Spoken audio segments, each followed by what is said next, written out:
একজন সাহাবী সফরে বের হয়ে গেছে। কোথায় গেছে? সফরে চলে গেছে। সফরের যে দিকে দিকে দীর্ঘদিন পর সে সফর থেকে সাহাবী বাড়ি আসিতেছে।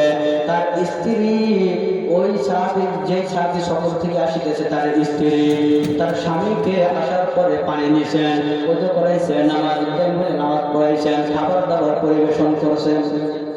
মুসলমান বললে ভালো করে শুনবেন, খাবার দাবার দিয়েছে। খাওয়া দাওয়ার পর স্ত্রী বলেন একটা করে হাত মোড়ানো কত ধৈর্যশীল। ওই স্ত্রী ওই স্বামীকে বলিতেছেন, ও পালার স্বামী, তোমার কাছে একটা মাসআলা জিজ্ঞাসা করি। বলে কি মাসআলা জিজ্ঞাসা করবা? কি মাসআলা জিজ্ঞাসা করবা? স্ত্রী বলিতেছে, প্রাণের স্বামী গো, পাশের গ্রামের একজন ব্যক্তির কাছে একজন লোক কিছু টাকা মজুত রেখেছিল। কি রেখেছিল? মজুত রেখেছিল, মানে আমানত রেখেছিল। আমানত রাখা হয় না? যেরকম মনে করেন মসজিদ ফান্ডের টাকা যার কাছ থেকে আমানত, এরকম হয়তো আমার কিছু টাকা, আমি গরিব মানুষ, সেরকম রাখার মতো সিস্টেম নেই। আপনার কাছে আমানত রাখলাম, হ্যাঁ, কি কোনো ভাইয়ের সম্পর্ক, ভাইয়ের কাছে আমানত রাখলাম। আমানত একটা কথা এখান থেকে বলে যায়, আমানতের যারা খিয়ানত করে এরা কিন্তু পাক্কা মুনাফিক। এদের স্থান একেবারে জাহান্নামের তলদেশে, যারা আমানতের খিয়ানত করে। তারপরে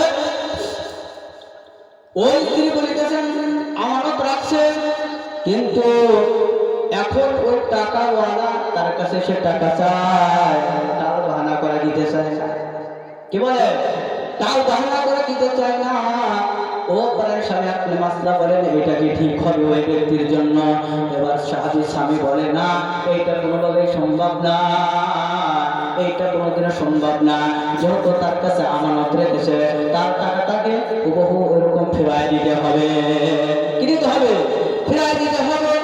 এই কথা বলার পর এবার দোষের স্বামী বলিতেছে,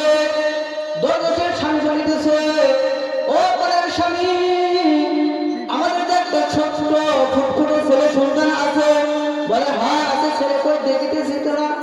এবার স্ত্রী বলে, পরের স্বামী গো, ওই সন্তান তো আমাদের না, ওই সন্তান তো আমাদের না, ওই সন্তান আল্লাহ আমাদের কাছে আমানত রেখেছিল, আমানত রেখেছিল। আল্লাহ নিয়ে গেছে। আল্লাহ আমার কি করেছে? আল্লাহ নিয়ে গেছে। বলে সন্তান কোথায়? বলে পাশের ঘরে সন্তান ঘুমাইতেছে। কেমন ধৈর্যশীল স্ত্রী, কেমন নেককার স্ত্রী!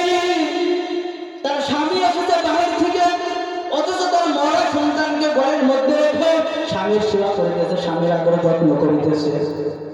এরকম স্ত্রী আছে আর দুনিয়ায়? এ বাজার আছে নাকি? এরকম স্বামী, এরকম স্ত্রী আর নাই। এরকম স্ত্রী গড়তে হইলে আপনার মেয়েকে, আপনার সন্তানকে দিনে শিক্ষায় শিক্ষিত করতে হবে, মাদ্রাসাগুলোতে দিয়ে দিতে হবে।